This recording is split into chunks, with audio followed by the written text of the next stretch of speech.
Relata la Biblia que en el templo de Jerusalén se sacrificaban miles de animales. Jesús siempre se opuso al templo, a los sacerdotes y a sus ritos paganos. Un día entró al templo con sus apóstoles y al ver a los animales enjaulados, listos para el sacrificio, montó en cólera y los liberó. Y embistiendo contra todos, echó a latigazos a los mercaderes y cambistas que negociaban con los animales, indignado porque la casa de Dios se había convertido en una cueva de ladrones. Jesús liberó a los animales del sacrificio, sabiendo que esto iba a costarle la vida. Y así liberó a los humanos de una religión que obligaba a ofrecer sacrificio, pues en ese acto de crueldad sacrificaban su alma. Después de este episodio, los sumos sacerdotes se reunieron para ver la manera de acabar con él. Un documento histórico irrefutable confirma el vegetarianismo de los primeros seguidores de Jesús. Plinio el Joven, alto funcionario del imperio, en el año 112 escribe una carta al emperador Trajano, donde queda de manifiesto la gran preocupación del imperio por la rápida expansión del cristianismo, no solo en las ciudades, sino también en las aldeas y por el campo, y le explica que está ordenando torturas y sentencias de muerte para controlarlo, pues los cristianos fieles a Jesús se negaban a comprar animales para sacrificios y posterior consumo, para tranquilizar al emperador, ponderando la efectividad de sus métodos de represión.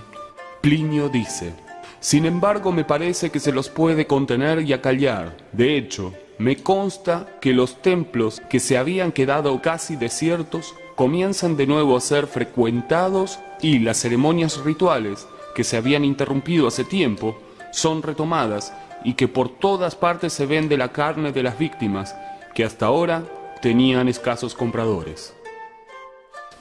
Explica el historiador Paul Stephenson que la manera de comprobar que alguien no era cristiano o que aceptaba dejar de serlo era pedirle que realizara un sacrificio.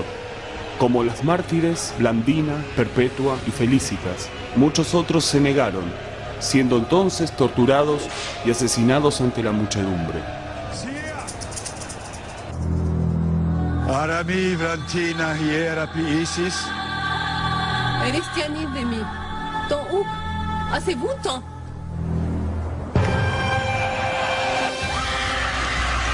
Sekei, doctor en filología de la Universidad de París y conocedor profundo del idioma arameo, instaló una gran polémica al relatar que, en 1923, accedió a los archivos secretos del Vaticano con el permiso del cardenal Angelo Mercati. Según su transcripción, en un manuscrito original arameo, Jesús proclama: pues en verdad os digo que quien mata, se mata a sí mismo, y quien come la carne de animales muertos, come del cuerpo de la muerte. No matéis, ni comáis la carne de vuestra inocente presa, no sea que os convirtáis en esclavos de Satán.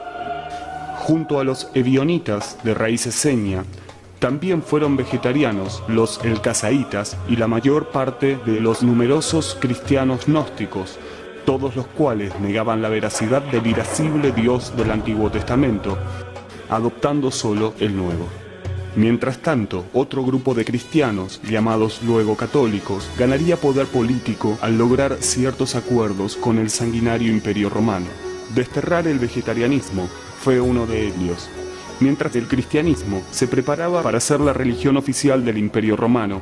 En el año 314, en el concilio de Ancira, actual Angora, se establecía: respecto de los presbíteros o diáconos que se abstienen de carnes, si las juzgasen inmundas y abominables en tanto grado que ni aun quieran comer las verduras que se cuezan con ellas, deben cesar del ministerio y de su orden por transgresores de este canon. Se estaba consolidando una nueva iglesia donde no comer carne era considerado un ultraje al Creador.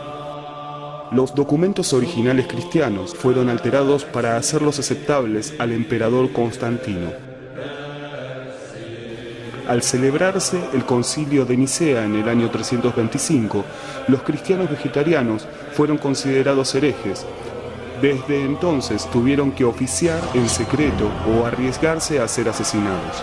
Constantino solía verter plomo fundido en sus gargantas. Las matanzas de animales dejarían de hacerse en los templos para hacerse en las carnicerías. Con Constantino, el oficio de carnicero quedó cuidadosamente reglamentado. Y el maniqueísmo representó, mucho después, una poderosa influencia sobre los bogomilios y sobre los cátaros, cristianos vegetarianos de gran popularidad y en franco crecimiento, cuyo exterminio fue el principal objetivo de la Santa Inquisición.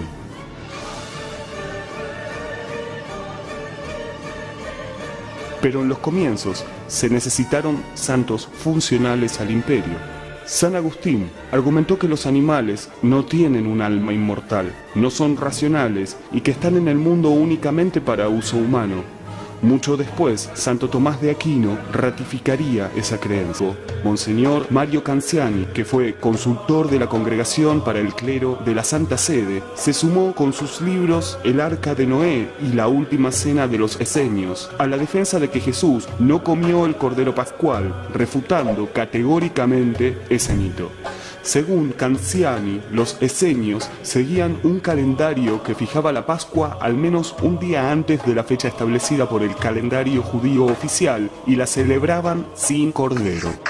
En una entrevista, Canziani también explica, basándose en San Jerónimo, que el permiso dado por Dios a Noé para comer carne fue una interpolación agregada tardíamente, aceptando que las alteraciones de la Biblia fueron comunes en épocas de escasa religiosidad. La obra de Canziani desencadenó tal polémica que finalmente el Papa Benedicto XVI, en su homilía pascual del Jueves Santo del año 2007, reconoció el vegetarianismo de Jesús al relacionarlo con la comunidad esenia de Qumran. Jesús celebró la Pascua en una fecha anterior y sin cordero. En esa homilía, el Papa Benedicto dijo: Jesús celebró la Pascua sin cordero. En lugar del cordero, se entregó a sí mismo. En su libro Jesús de Nazaret, en el que aborda al cristianismo desde un punto de vista histórico y por el cual fue acusado de hereje, Benedicto reafirmó sus polémicas declaraciones. Jesús vino a terminar con los sacrificios. En lugar del cordero, se entregó a sí mismo.